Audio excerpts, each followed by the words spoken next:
Bismillahirrahmanirrahim. Assalamualaikum warahmatullahi wabarakatuh. Alhamdulillahilladzi hadana lihada wa ma kunna linahtadiya laula an hadanallah. Tsumma salatu wassalamu ala Rasulillah wa ala alihi wa sahbihi wa man walah. Asyhadu an la ilaha illallah wa asyhadu anna Muhammadan abduhu wa rasuluh la nabiyya wa la rasula ba'da. Rabbi syrah li sadri wa yassir li amri wahlul 'uqdatam min lisani yafqahu qawli. Rabbana zidna ilman warzuqna fahman. Amma ba'du. Alhamdulillah, syukur kita kepada Allah Subhanahu wa taala atas limpahan karunia, rahmat, taufik, hidayah yang Allah Subhanahu wa taala terus berikan kepada kita sampai saat ini. Salawat dan juga salam semoga terus kita limpahkan, kita kirimkan kepada baginda Nabi Muhammad sallallahu alaihi wasallam dan juga kepada keluarganya. Waalaikumsalam. Kepada keluarga-keluarga beliau, anak keturunan beliau, kemudian juga kepada para sahabat-sahabatnya yang mulia dan kepada pengikut setia beliau sampai hari kiamat nanti. Hadirat yang dimuliakan oleh Allah Subhanahu wa taala, setelah di beberapa pertemuan sebelumnya itu kita sudah menyinggung tentang yang namanya Rasulullah Shallallahu alaihi wasallam menyukai umatnya jika memiliki banyak keturunan. Rasulullah Shallallahu alaihi wasallam bahkan mengatakan, ana mufakhirun bikumul umam yaumal qiyamah bainal anbiya. Aku akan berbangga di hadapan para nabi-nabi yang lain karena banyaknya pengikutku, banyaknya umatku ketika di hari kiamat nanti. Oleh karena itu Rasulullah Shallallahu alaihi wasallam ketika ada seorang sahabat bertanya kepada beliau, saya menyukai seorang wanita yang cantik, tetapi wanita tersebut memiliki beberapa masalah sehingga tidak bisa melahirkan keturunan. Kata Rasulullah Shallallahu alaihi wasallam, coba cari yang lain. Belum puas laki-laki ini mendengar dengan jawaban Nabi yang pertama, bertanya lagi seperti itu. Dibilang jangan, coba cari yang lain. Sampai yang ketiga dia bertanya lagi, kemudian Rasulullah menyampaikan, tazawwajul wadudal walud fa inni mukatsirun bikumul umam.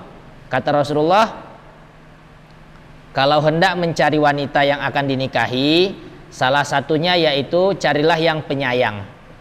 Kemudian yang kedua al-walud, yang subur, yang banyak melahirkan, karena aku berbangga diri, kata Rasulullah Shallallahu alaihi wasallam, ketika di hari kiamat dengan banyaknya umat.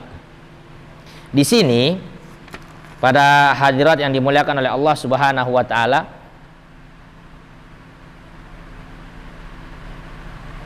mengapa Rasulullah, kita muncul pertanyaan, mengapa Rasulullah Shallallahu alaihi wasallam memerintahkan kita untuk memiliki banyak keturunan? Kenapa Rasulullah Shallallahu alaihi wasallam memerintahkan kaum muslimin untuk memiliki banyak keturunan? Karena Islam sendiri memandang seorang anak itu dengan pandangan yang luar biasa indah. Islam memandang seorang anak itu dengan cara yang luar biasa. Seorang anak saat ia hidup dalam Islam diproyeksikan, dijadikan sebagai generasi, waalaikumsalam, dijadikan sebagai generasi yang harusnya bisa memberikan manfaat untuk kedua orang tuanya. Ini ketika anaknya hidup. Islam juga melihat ketika anak tersebut meninggal lebih dulu daripada orang tuanya, bisa memberikan manfaat juga kepada kedua orang tuanya. Jadi Islam itu begitu indah melihat yang namanya cara sudut pandang Islam melihat seorang anak dengan sudut pandang yang sangat luar biasa. Ketika hidup seorang anak bisa memberikan manfaat kepada kedua orang tuanya, ketika meninggal duluan pun seorang anak bisa memberikan manfaat kepada kedua orang tuanya. Bagaimana seorang anak dalam Islam dikatakan bisa memberikan manfaat kepada kedua orang tuanya saat dia meninggal duluan? Anaknya meninggal duluan. Bagaimana? Jadi ada kisah yang namanya Al-Hasan. Al-Hasan ini datang kepada Abu Hurairah. Kita kenal bahwa sahabat Nabi yang namanya Abu Hurairah itu sahabat yang paling banyak meriwayatkan hadis dari Nabi Muhammad SAW. Tidak ada yang namanya hadis yang diriwayatkan oleh Nabi kecuali paling banyak lewat Abu Hurairah radhiyallahu taala anhu. Karena ketika para golongan Ansor yang dari Madinah dan juga golongan Muhajirin yang dari Mekah, sahabat-sahabat Nabi itu, ketika golongan Ansor sibuk dengan yang namanya kebun mereka, golongan dari Muhajirin sibuk dengan perdagangan mereka, Abu Hurairah terus melazimi Nabi Muhammad SAW. Hanya 4 tahun kebersamaan beliau dengan Nabi Muhammad, tetapi 4 tahun yang berkah itu Allah jadikan Abu Hurairah sebagai sahabat Nabi yang paling banyak meriwayatkan hadis dari Nabi Muhammad.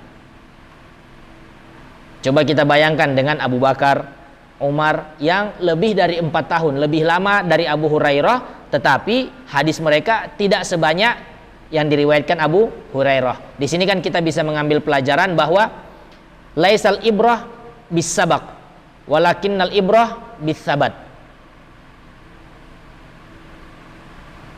Nilai yang paling penting itu bukan seberapa lama atau siapa yang paling duluan hijrah, siapa yang paling duluan jadi baik.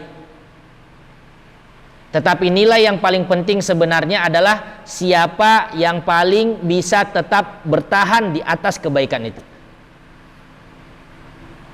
Siapa yang paling istiqomah bisa bertahan di atas kebaikan itu.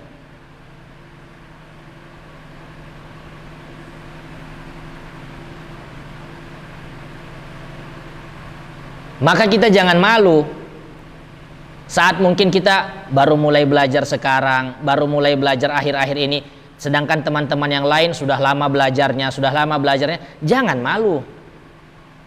Islam tidak melihat pada hal itu, tetapi Islam melihat tentang bagaimana hati kita semakin kuat tidak memegang hidayah atau tidak. Di situ Islam ingin melihat, karena kita tidak tahu ini ajal kita sampai kapan. Saat Allah sudah mengenalkan hidayah sama kita, apakah kita mau memegang hidayah itu erat-erat atau tidak? Itu yang ingin dilihat Islam. Bukan siapa yang paling duluan hijrah, bukan siapa yang paling duluan mengenal hidayah.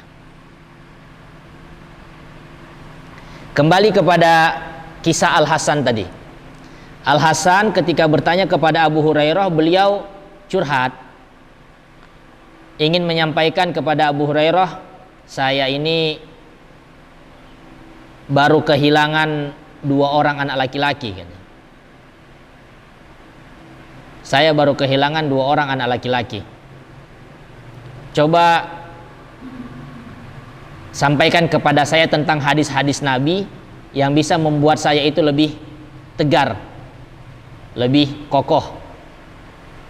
Wajar jika seorang ayah, apalagi orang tua, itu merasa rapuh, merasa yang namanya tidak mampu berbuat apa-apa ketika buah hatinya meninggalkan dia lebih dahulu. Betul tidak? Wajar. Bahkan seorang ayah yang kelihatan lebih tegar daripada ibunya pasti akan memiliki titik rapuh ketika ditinggalkan lebih dulu oleh anaknya. Makanya Al-Hasan yang masuk kepada titik itu bertanya kepada Abu Hurairah tentang nasihat-nasihat Rasulullah supaya bisa membuat dia lebih kuat. Kata Abu Hurairah, ada. Waalaikumsalam warahmatullah. Kata Abu Hurairah bahwasanya Rasulullah Shallallahu Alaihi Wasallam bersabda, arwah para anak-anak kaum muslimin itu mereka berlarian bebas di surga. Berlarian bebas di surga. Hingga salah satu dari mereka bertemu dengan orang tuanya, maka arwah tersebut akan memegang orang tuanya erat-erat dan terus memegang sampai kata Rasulullah, Abu Hurairah memperlihatkan, sebagaimana saya memegang tanganmu seperti ini dan tidak akan saya lepaskan sampai Allah Subhanahu wa taala memasukkan anak tersebut dengan orang tuanya ke surga. Disinilah kita lihat bagaimana Islam itu memandang seorang anak dengan sudut pandang yang luar biasa indah. Saat hidup bisa memberikan manfaat bagi orang tua, saat meninggal duluan pun harusnya bisa memberikan manfaat buat orang tua.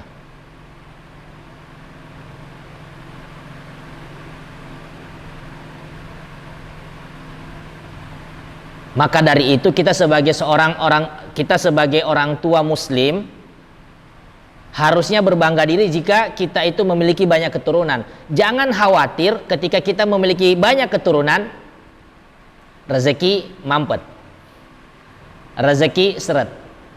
Apalagi di tahun lalu itu muncul berita yang namanya tentang konsep keluarga modern child free.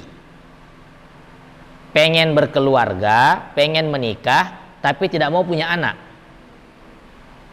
Iya, di kota-kota besar seperti itu banyak sudah. Kota-kota besar, dan itu kan pemahaman dari barat dibawa masuk ke Indonesia.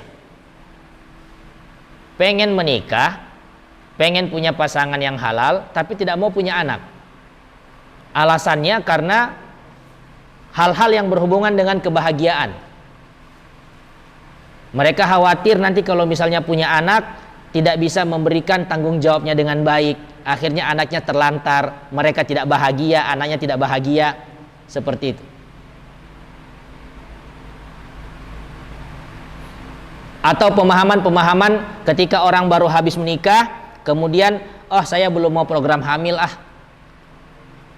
nanti aja, masih ada cita-cita, hal-hal yang ingin saya raih dulu, begini, cita-cita ini, hal-hal itu, hal-hal ini dan hal-hal itu ingin saya capai dulu targetnya, baru saya mau program hamil.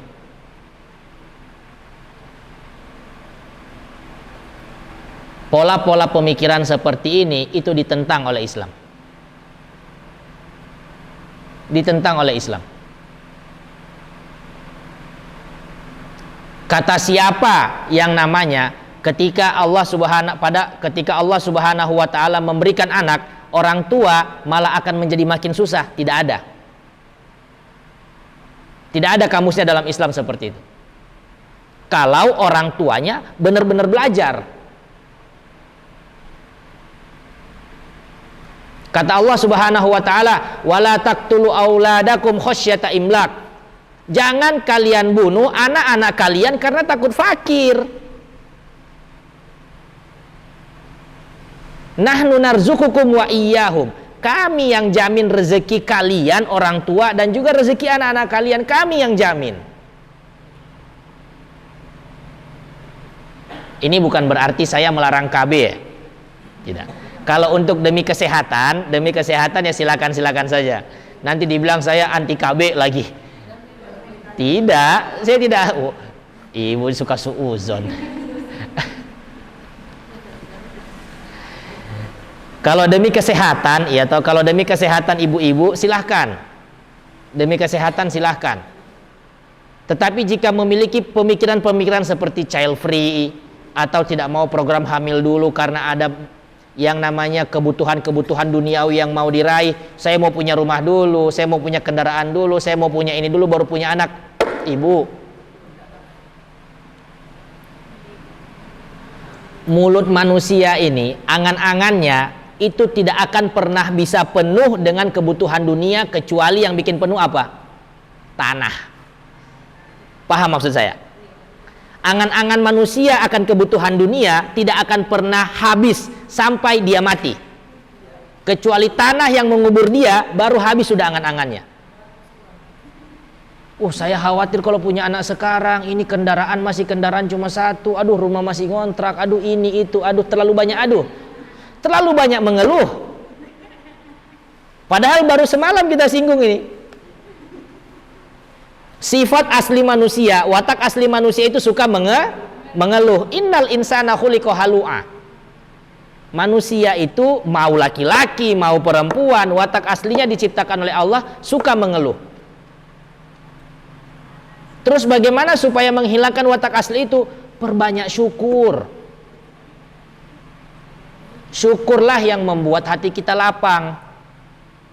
Syukurlah yang membuat itu yang namanya nasi kuning rasa kayak nasi kebuli gitu.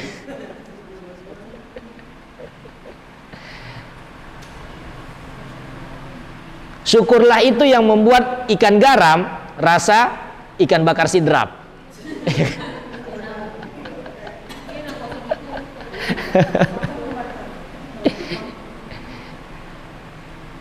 Kita katakan bahwa ketika ada orang tua di masa modern ini masih khawatir kalau memiliki banyak anak itu rezekinya makin seret, itu bertentangan dengan sudut pandang Islam. Karena Islam yang sudah menjamin syariat Islam, Allah Subhanahu wa taala sudah berjanji dalam Al-Qur'an, Allah yang akan berikan kita rezeki sebagai orang tua, dan juga Allah yang berikan rezeki kepada anak yang kita lahirkan.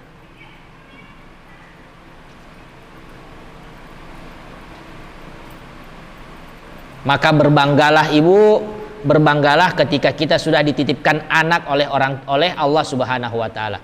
Ketika kita sudah menjadi orang tua yang dipercaya oleh Allah Subhanahu wa taala untuk menjaga, mendidik anak-anak ibu.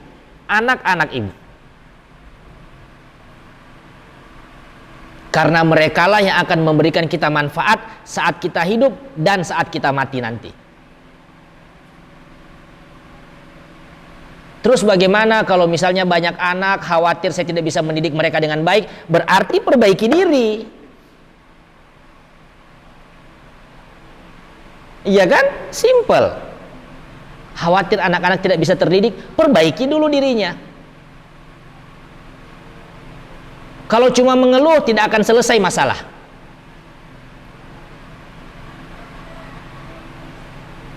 Harus ada tindakan nyata untuk berubah.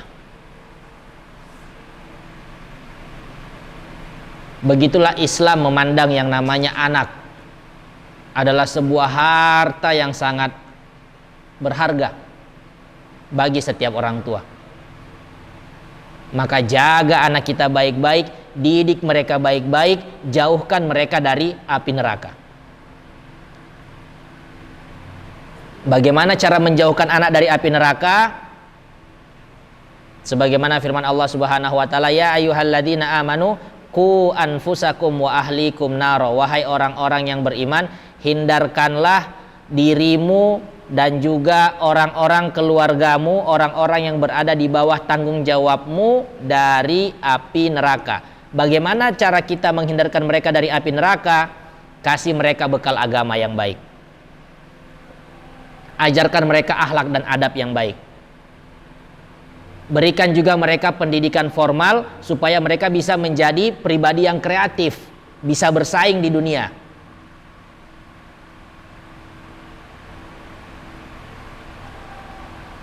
Jangan sampai terbalik, kita terlalu fokus kasih mereka pendidikan dunia, lupa pendidikan akhirat. Akhirnya ketika kita tua, anak pun fokus ke dunia, orang tuanya taruh di panti jompo. Kan begitu kasusnya di barat-barat. Tinggi, gedung-gedung tinggi, pencakar langit banyak, negara maju, notabene-nya modern, maju. Tapi orang tua ketika sudah tua ditaruh sama anak-anak di panti jompo. Mana modernnya seperti itu? Ketika kasih sayang sudah dihilangkan.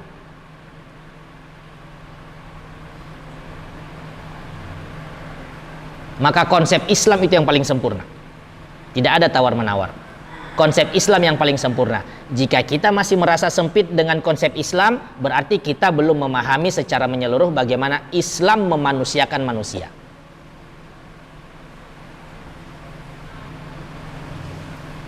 Jika kita mau masuk kamar mandi saja sudah diatur oleh syariat, apalagi tentang mengurus anak. Apalagi tentang membina umat, mendidik generasi. Berbanggalah ibu yang sudah dipercayakan oleh Allah untuk mendidik sebuah generasi yang akan menjadi pemberi manfaat buat ibu dan bapak semuanya ketika di hari kiamat nanti.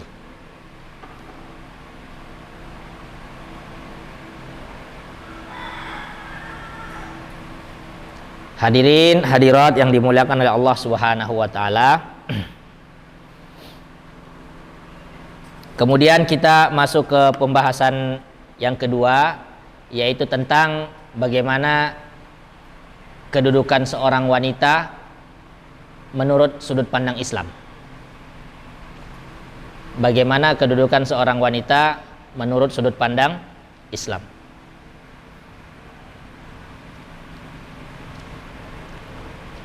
Allah Subhanahu wa taala menurunkan Al-Qur'an yang itu menjadi pedoman dasar hukum-hukum syariat Islam. Dan sebagaimana Al-Qur'an ini adalah sebuah mukjizat, dan mukjizat yang Allah berikan itu akan selalu berbeda-beda disesuaikan dengan umat yang mendapatkan mukjizat itu. Contoh Nabi Musa dengan masyarakatnya yang ahli sihir, banyak ahli sihir di masa Nabi Musa. Allah Subhanahu wa taala memberikan mukjizat kepada Nabi Musa tentang hal-hal yang berbau magic. Bagaimana tongkat beliau dilempar jadi ular besar, yang mana ular besar tersebut memakan ular-ular para penyihir Fir'aun. Sudah pernah dengar kisahnya ibu? Belum? Ada yang belum, ada yang sudah. Kita ceritakan, kita kisahkan ulang saja. Kita kisahkan ulang. Jadi di masa Nabi Musa itu para penyihir sangat banyak, sangat banyak. Makanya ketika Nabi Musa datang menantang Fir'aun untuk membebaskan Bani Israel, ada sebagian perdana menterinya Fir'aun mengatakan, jangan-jangan dia ini penyihir yang ingin mengambil alih kekuasaan kepada Bani Israel. Karena kan ke saat itu Bani Israel diperbudak sama Fir'aun. Nabi Musa diperintah oleh Allah untuk melepaskan yang namanya Bani Israel dari jeratan perbudakan itu. Maka ketika ada ucapan kalau jangan-jangan dia ini penyihir, soalnya ketika Nabi Musa datang kepada Fir'aun membawa mukjizat-mukjizat yang diberikan oleh Allah. Tangan beliau dikasih masuk di dalam kantong, keluar jadi bercahaya. Dilihat tidak ada tepung, tidak ada kasumba, tidak ada apa-apa di kantongnya kan, beliau keluar bercahaya. Beliau membawa mukjizat-mukjizat yang saat itu bisa menghancurkan logika dan moral yang bisa menghancurkan logika manusia yang hidup di zaman itu. Hal-hal yang berbau magic. Jadi masyarakatnya sangat tertarik dengan hal-hal yang berbau magic. Ketika Nabi Musa memperlihatkan mukjizat-mukjizatnya, maka Fir'aun bilang, kita akan bertemu lagi di lapangan balai kota, bukan Fatulemo, di lapangan balai kota gitu. Pada masa itu saya akan panggil semua penyihir dari seluruh Mesir untuk melawan kamu. Kita lihat siapa yang paling jago. Kalau kamu kalah, kamu harus mengakui bahwa saya Tuhan. Singkat cerita, seluruh penyihir dari penjuru Mesir dipanggil. Kemudian mereka melemparkan tongkat, kayu, tali temali, dan itu berubah menjadi ular. Semua masyarakat yang memperhatikan langsung takut. Nabi Musa sempat takut. Aduh.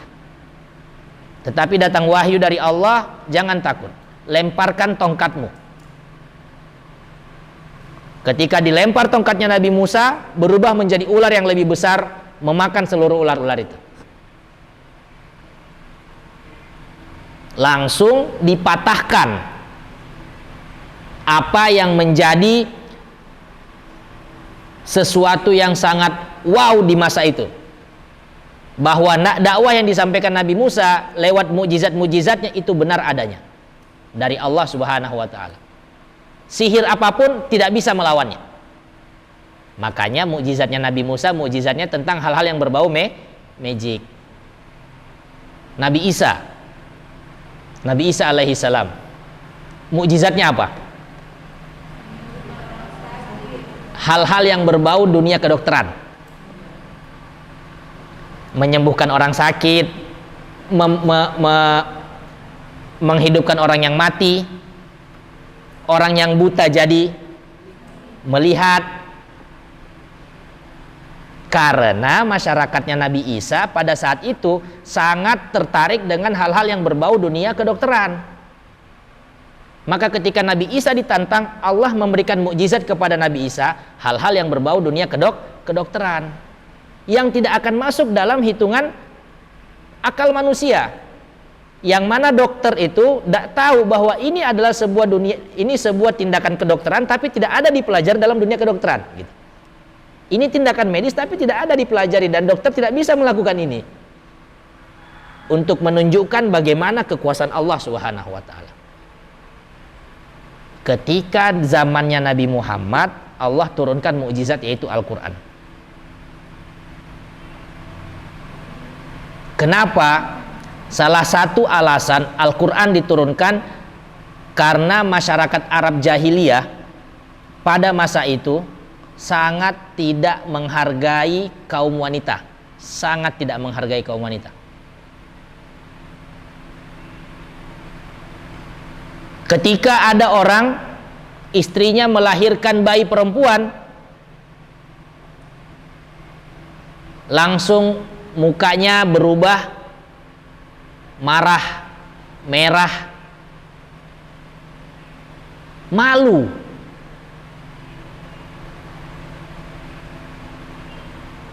Ketika memiliki anak perempuan. Alasannya kenapa? Karena anak perempuan ini walaupun nanti sudah dididik baik-baik, sudah dikasih belajar baik-baik, ujung-ujungnya cuma mau diambil orang lain setelah dinikahi. Dan setelah dinikahi, kita tidak tahu lagi mau jadi apa anak saya. Apakah suaminya akan menghinakan dia, atau suaminya akan mengangkat derajatnya dia, atau suaminya mau buat apa, saya sudah tidak bisa ngapa-ngapain gitu. Begitu salah satu pandangan orang Arab jahiliyah pada zaman dahulu. Belum lagi pandangan wanita itu pembawa sial dan lain-lain. Makanya diturunkanlah Al-Quran kepada Nabi Muhammad. Salah satu alasannya adalah untuk menghapus kebodohan ini dari kaum kafir, dari umat Arab pada saat itu. Dimulai dengan perkataan Allah Subhanahu wa taala, lillahi mulkus samawati wal ard yakhluqu ma yasha. Milik Allah apa yang ada di langit, apa yang ada di bumi. Allah menciptakan apapun yang Allah kehendaki. Allah berikan kepada kalian anak perempuan, Allah berikan kepada kalian anak laki-laki. Itu semua kehendak Allah. Dan tidak ada yang bisa menentang kehendak Allah. Loh, buktinya Bu, kadang-kadang kan kasus kita di zaman modern ini, di USG ibunya, oh ini nanti kelaminnya perempuan, yang keluar laki. Oh di USG, oh ini kelaminnya laki-laki Bu, laki-laki ini, yang keluar perempuan. Jadi cuma ada dua anak-anak itu Bu, laki-laki perempuan. Tidak ada yang di tengah-tengah, tidak ada. Berarti yang di tengah-tengah dipertanyakan manusia atau bukan gitu. Karena manusia dilahirkan sama Allah laki-laki atau perempuan saja. Tidak ada yang bencong. Tidak ada yang jadi-jadian.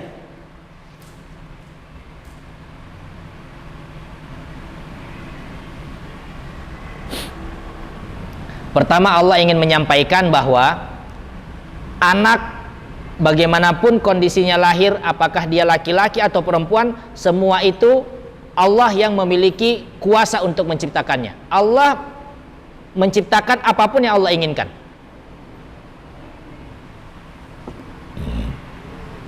Apapun yang Allah kehendaki, akan Allah ciptakan.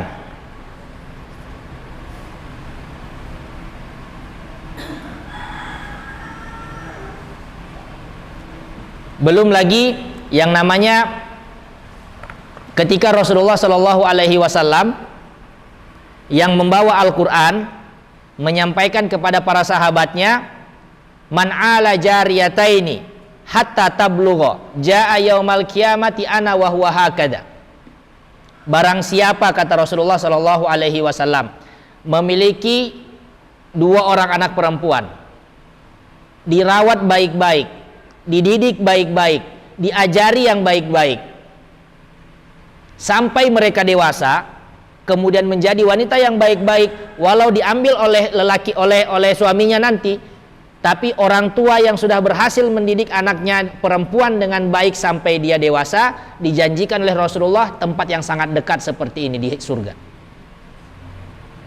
Ibu lihat ini, Bu, ini dekat, Bu, dekat sekali. Jadi ibarat kita sama Rasulullah itu langsung bersentuhan begini.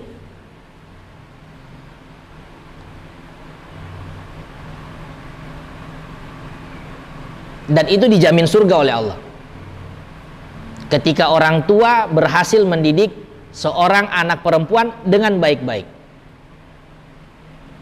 Jadi syariat Islam itu datang kepada Arab jahiliyah, kepada masyarakat Arab pada masa itu. Pertama, ingin menghapuskan pandangan mereka, mencuci otak mereka, bahwasanya perempuan itu bukanlah aib.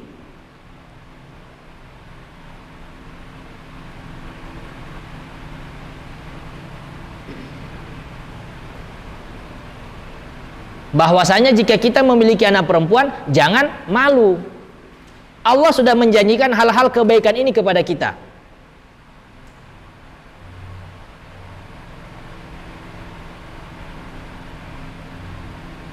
Maka tidak asing, Bu, ketika dalam sejarah Islam Rasulullah berdakwah, salah satu jamaahnya Rasulullah yang paling banyak mengikuti syariat Islam golongan wanita. Karena mereka pada masa itu merasa dimuliakan, dijaga, dilindungi oleh syariat. Setelah sebelumnya mereka merasakan hal-hal yang semena-mena dilakukan sama mereka. Diasingkan, tidak dihargai. Kalau misalnya lagi haid itu betul-betul dijauhkan. Terus kalau misalnya sudah berhenti dari haid, nanti dilempari kotoran keledai, tanda bahwa oh perempuan ini sudah bersih lagi, nanti habis itu dia baru mandi. Sangat-sangat tidak dihargai. Al-Quran datang kepada masyarakat Arab pada masa itu untuk menghapuskan semua ini, untuk mengangkat derajat wanita.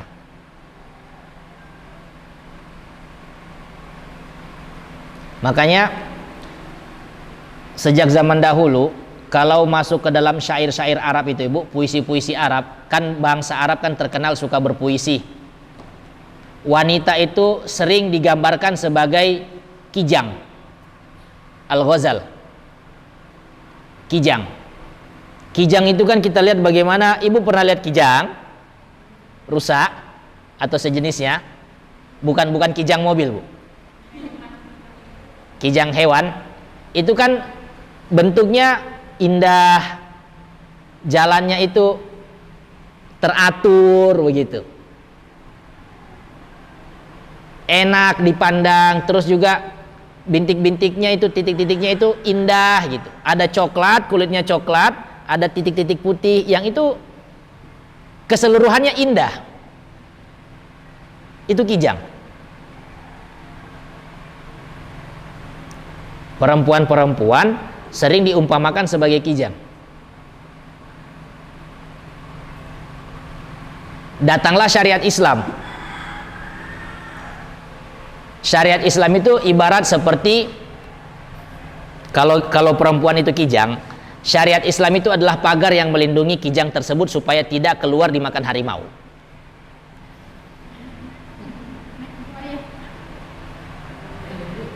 Ya bisa jadi buaya, ya, bisa jadi juga buaya gitu.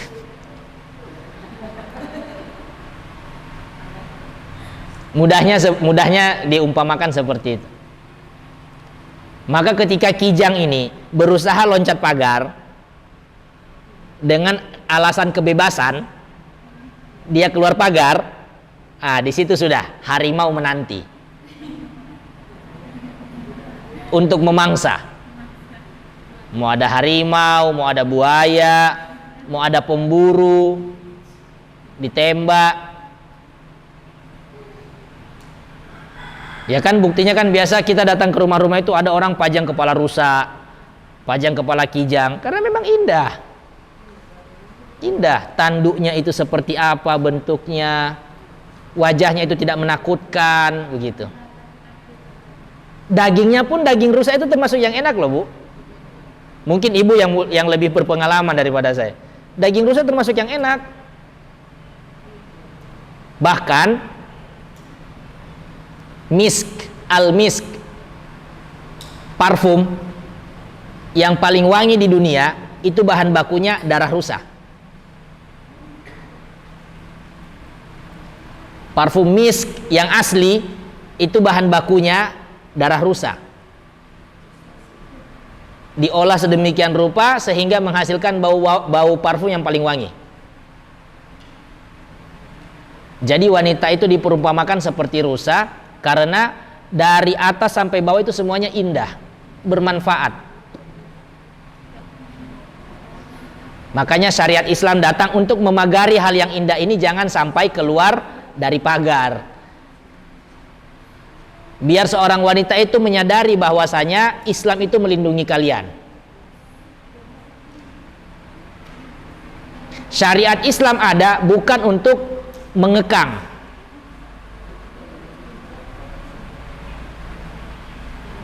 Pasti ibu-ibu pernah merasakan masa-masa saat sebelum memakai jilbab besar sama setelah memakai jilbab besar, bagaimana pandangan laki-laki sama ibu-ibu. Betul? Betul? Yang ketawa-ketawa ini pernah merasakan.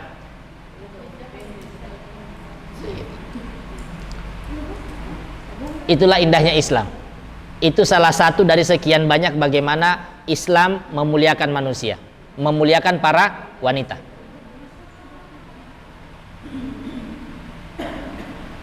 Kemudian wanita itu dalam agama Islam itu mudah, Bu. Cara masuk surganya gampang. Kewajiban yang diberikan tidak terlalu banyak. Berbeda sama laki-laki. Iya, seorang wanita muslimah berharap surga, syaratnya cuma apa? Patuh sama Allah dan Rasulnya, patuh sama suaminya, masuk surga. Mudah. Dijanjikan surga, tidak banyak tanggung jawabnya. Iya, maksud kata patuh di sini Ibu pada kebaikan. At-ta'atu fil ma'ruf, itu ada lagi yang menjelaskan. Kalau disuruh yang tidak kebaikan ya jangan patuh, bahkan walaupun kepada bukan suami, kalau disuruh kepada yang bukan kebaikan kepada orang tua pun, orang tua menyuruh kepada perbuatan yang tidak baik jangan dipatuhi. Misal orang tua suruh taruh dupa-dupa di pinggir masjid, kasih apa, ditolak halus-halus. Kita kembali lagi tadi. Wanita dalam Islam tidak diberikan tanggung jawab yang besar, tetapi lebih banyak diberikan keringanan-keringanan dan juga dijamin untuk masuk surga mudah. Asalkan tadi dua syaratnya, taat sama Allah, taat sama Nabi Muhammad, taat sama suaminya, masuk surga. Laki-laki tanggung jawabnya lebih banyak, lebih besar. Laki-laki tidak ada merasakan haid, berarti dari mulai dia balik sampai mati sholat terus, wajib sholat terus, wajib puasa Ramadan terus, wajib mencari nafkah.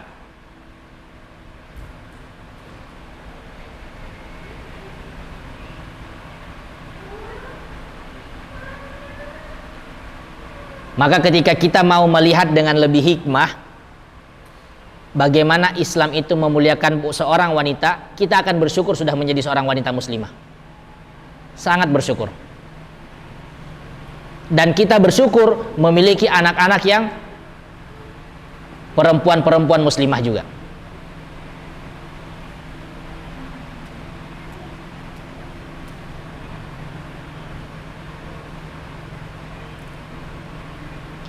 Sebelum Rasulullah diutus, ibu pasti pernah dengar kalau orang-orang di zaman Rasulullah, di masyarakat Rasulullah itu saking tidak maunya dengar kabar ada anak perempuan yang dilahirkan dari istrinya, ketika dikasih tahu sama bidannya, misalnya bidannya kasih tahu, "Pak, anaknya perempuan."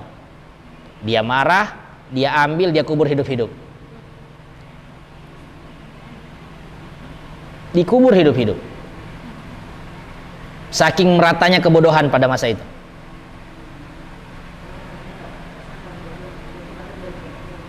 Ya.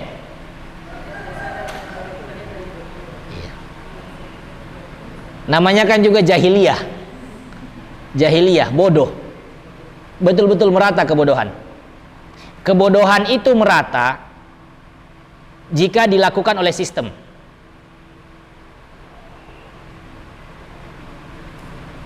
Mulai dari pemerintahan sampai ke bawah, jika semuanya melakukan kebodohan, maka masyarakat semuanya pasti jahiliyah, pasti bodoh. Tapi kalau cuma individu saja, 1-2 orang yang melakukan tindakan kebodohan, kebodohan tidak akan merata. Tetapi kapan kebodohan itu dilakukan oleh sistem, kerusakan itu dilakukan oleh sistem, seluruh masyarakat akan rusak tanpa terkecuali. Itu buktinya. Anak bayi perempuan diambil, dikubur hidup-hidup. Wa idzal mau'udatu su'ilat bi ayyi dzambin qutilat. Sampai Allah abadikan dalam Quran surah At-Takwir, dan tanyakanlah kepada bayi perempuan-perempuan kenapa mereka dibunuh, dosa apa yang mereka lakukan sehingga mereka dikubur hidup-hidup. Anak bayi tidak melakukan dosa apa-apa, hanya mengikuti perintah Allah untuk lahir di dunia, diambil, dikubur hidup-hidup.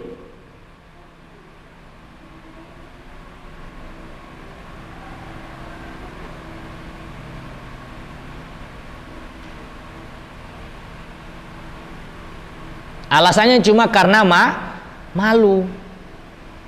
Malu dilihat, malu ditahu sama orang lain. Malu ditahu sama tetangga. Malu ditahu sama masyarakat.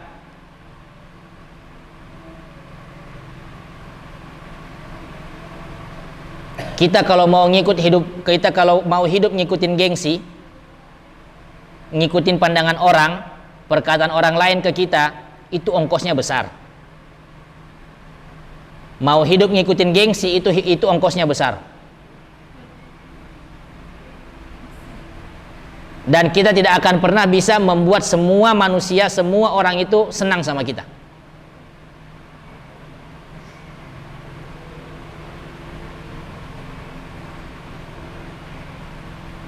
Bayangkan saking tidak maunya malu dengan orang lain, dia rela kubur anaknya hidup-hidup.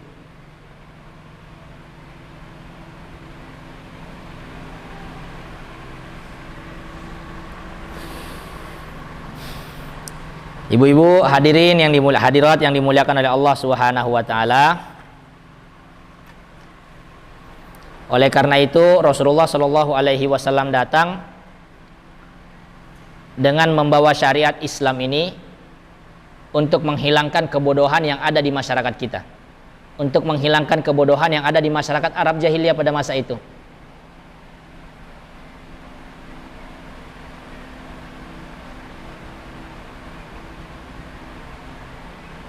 Bahwa sebenarnya Islam datang untuk memuliakan seorang wanita, dan wanita bukanlah lagi yang namanya aib bagi setiap orang tua yang memilikinya. Maka apa yang sudah diajarkan oleh Rasulullah kepada kita umatnya, kita jaga baik-baik, kita pegang baik-baik, kita laksanakan baik-baik untuk mendidik setiap anak perempuan kita menjadi calon-calon ibu, calon-calon wanita yang akan melahirkan generasi-generasi kokoh yang membela syariat-syariat Islam di masa depannya. Dimulai dari mana? Dimulai dari diri kita sendiri dulu.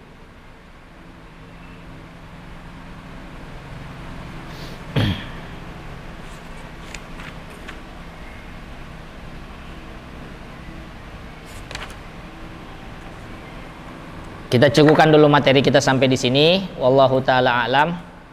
Jika ada pertanyaan,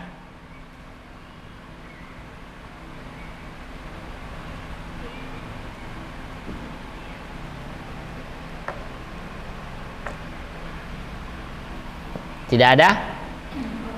Iya. Jika seorang orang tua yang tidak bisa mendidik anaknya untuk berbuat kebaikan, apakah orang tua juga mendapat dosa? Iya. Jika sudah dewasa? Jika sudah dewasa tetap. Karena orang tuanya lalai dari mendidik anak tersebut sedari kecil. Makanya kalau anaknya sudah dewasa dan sudah kenal yang namanya hidayah, langsung segera perbaiki diri. Supaya orang tuanya tidak terus mendapatkan dosa jariah akibat perbuatannya.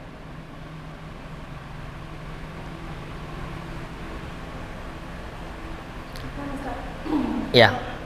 Orang tuanya sudah meninggal? Tetap, Bu. Tetap dapat. Tetap.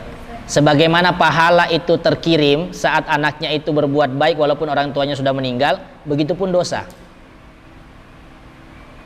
Jika diakibatkan karena kelalaian orang tua dari mendidik anaknya sedari kecil tentang yang namanya agama dan sebagainya.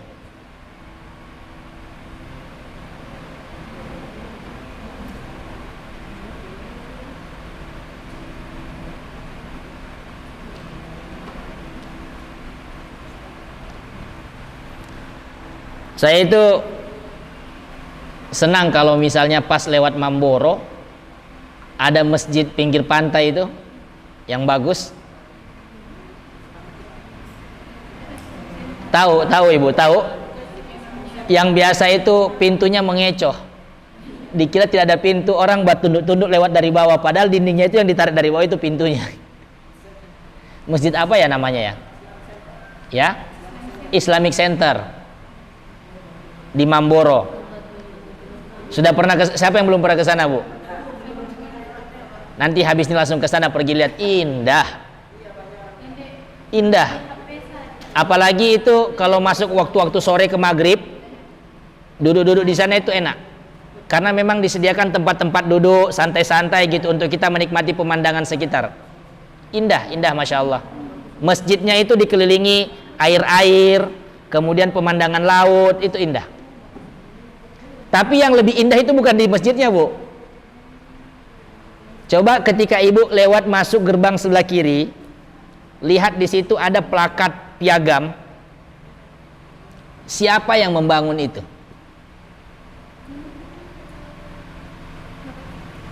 Dibangun, kalau dilihat dari namanya, itu dibangun oleh seperti pasangan suami istri yang mereka niatkan membangun masjid itu untuk orang tua mereka masing-masing. Ada 4 nama orang tua yang disebutkan di situ. Saya pikir oh ini mungkin yang pertama orang tua suami, yang kedua orang tua istri.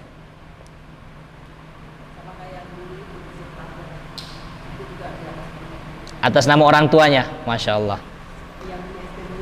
Iya, saya cuma 1 kali lewat masjid terapung, habis itu pulang lagi ke Palu, sudah terapung betulan tuh masjid.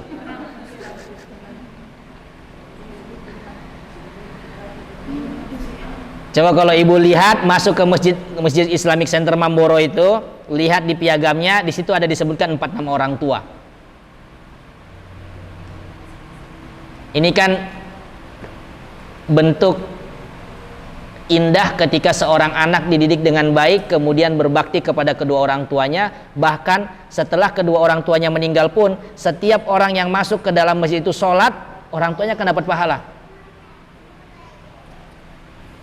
Anak memberikan manfaat kepada kedua orang tuanya bahkan setelah orang tuanya meninggal.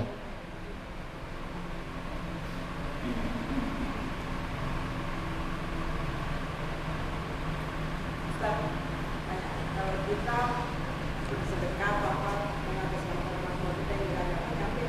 Yang beragama selain Islam tidak sampai. Tidak sampai. Kecuali kalau mungkin minta diringankan siksanya bisa. Tapi kalau minta untuk dihilangkan secara full tidak bisa.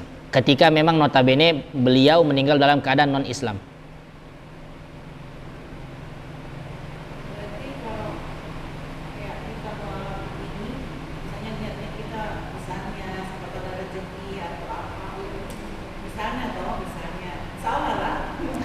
Iya, misalnya saya dari tadi penasaran setelah misalnya ini bagaimana Ibu? Kayak tadi Pak Ustadz cerita bahwa sepasang suami istri itu membangun masjid, ini diangkat untuk orang tua, kedua orang tuanya.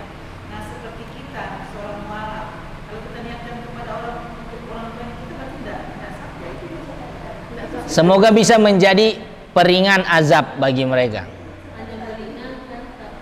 Tidak menghapuskan.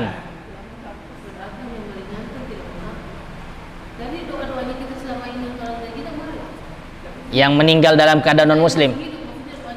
Insya Allah kalau yang masih hidup ibu jangan putus harapan. Doakan terus semoga bisa dapat hidayah. Jangan nanti menyesal ketika mereka sudah meninggal tidak dalam keadaan Islam. Karena kebersamaan ibu dengan orang tua cuma sampai di dunia. Cuma sampai di dunia. Di akhirat sudah masing-masing. Ibu di surga, orang tua mau tidak mau sudah harus seperti itu. Itu janji Allah. Yang mati dalam keadaan non muslim. Walaupun dari salah satu keluarganya itu yang sudah, kan saya pernah dengar nih Ustaz, untuk dalam keluarga yang memiliki satu keluarga yang Quran, dan dia memiliki menarik keluarganya yang sudah pasti masuk neraka, tapi dia tidak mati dalam keadaan Islam, sudah pasti masuk neraka, dia tidak bisa Selamatkan. Tidak bisa. Yang maksudnya masuk ke neraka kemudian diselamatkan oleh anak penghafal Quran, itu yang matinya dalam keadaan muslim. Mungkin karena dosanya banyak, akhirnya timbangan dosanya lebih besar dan mengharuskan dia masuk ke neraka dulu. Jadi itu bisa diselamatkan, ditarik masuk ke surga oleh anaknya. Tapi kalau matinya dalam keadaan kafir, non muslim, tidak beriman kepada Allah dan juga kepada Nabi Muhammad, tidak bisa diselamatkan, hanya meringankan. Tidak usah diri kita Ibu, tidak usah orang tua kita. Orang pamannya Nabi saja tidak bisa diselamatkan Nabi. Abu Thalib tidak bisa diselamatkan Nabi. Karena ketika akhir hayatnya tidak mau mengucapkan syahadat. Cukup ucapkan kalimat syahadat saja, itu bisa menjadi pertanggungjawaban kita di hadapan Allah supaya menyelamatkan orang tua kita. Makanya Nabi berkata, ya ammi kul bi kalimatin, katakanlah satu kalimat saja yang akan menjadi saksi saya di hadapan Allah nanti ketika di hari kiamat. Tapi pamannya tidak mau mengucapkan syahadat. Akibat apa? Salah satunya gengsi. Karena selain Nabi datang juga keluarga-keluarganya yang lain yang pembesar suku. Sambil disampaikan oleh Abu Jahal, Abu Lahab, wahai Abu Thalib, kamu rela untuk masuk Islam sedangkan semua sukumu ini adalah kaum Quraisy yang mulia-mulia gitu. Akhirnya dia meninggal dalam keadaan agama Quraisy, agama penyembah berhala. Baru itu ketika Nabi ditanya sama sahabat-sahabatnya, bagaimana dengan posisi pamanmu?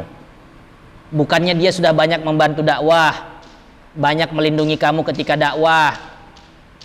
Tidak adakah sesuatu yang bisa menyelamatkan beliau dari neraka? Kata Rasulullah, kalau bukan karena doa saya, paman saya itu berada di neraka paling bawah. Tapi karena saya memintakan ampunan, saya doakan terus walaupun dia sudah meninggal, diangkat dia ke neraka yang paling ringan siksaannya. Yang mana itu salah satu yang paling ringan, kita disuruh pakai sendal, langsung terbakar seluruh organ tubuh. Jauhkan kami dari neraka-Mu ya Allah. Jauhkan kami dari siksa dan azab neraka ya Allah. Kami dan juga orang-orang yang kami sayangi dan juga anak keturunan kami. Pakai sendal mendidih seluruh organ tubuh, hancur. Jadi dari situ dikatakan bahwa ketika orang tua sudah meninggal dalam keadaan non muslim, seorang anak berbuat baik apapun demi nama orang tuanya tidak bisa menghapuskan azab dari orang tuanya. Hanya bisa meringankan. Wallahu taala alam. Terus Ustaz, bagaimana sebaliknya? Kalau misalnya orang tua kita mendoakan kita, Terus bisa ya bagaimana sebaliknya? orang tua yang mendoakan anaknya, Anaknya kayak kita, misalnya kita sudah muslim, keyakinannya apa diterima? bisa diterima insya Allah. Selama itu kebaikan. Doa orang tua kan,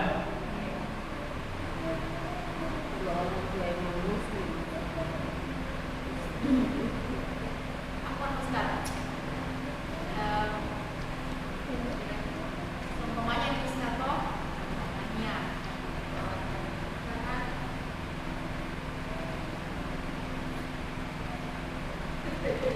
nggak jadi. iya kalau bahas orang tua itu kan punya anak gimana sih? Ya.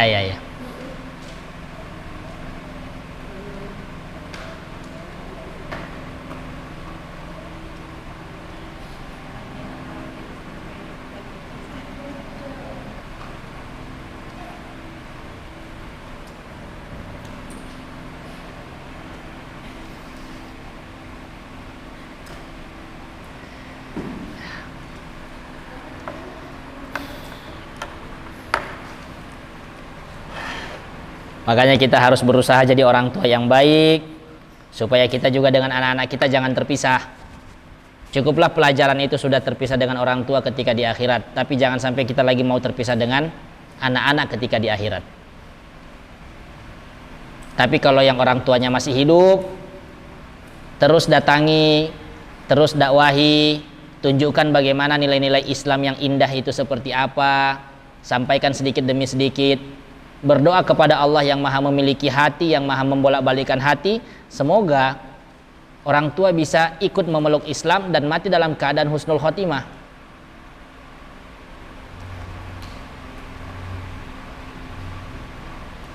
Wallahu ta'ala alam. Baik, kita cukupkan sampai di sini. Kita tutup dengan doa kafaratul majlis. Subhanakallahumma wa bihamdika asyhadu an la ilaha illa anta astaghfiruka wa atubu ilaik. Saya mohon maaf jika masih banyak kekurangan.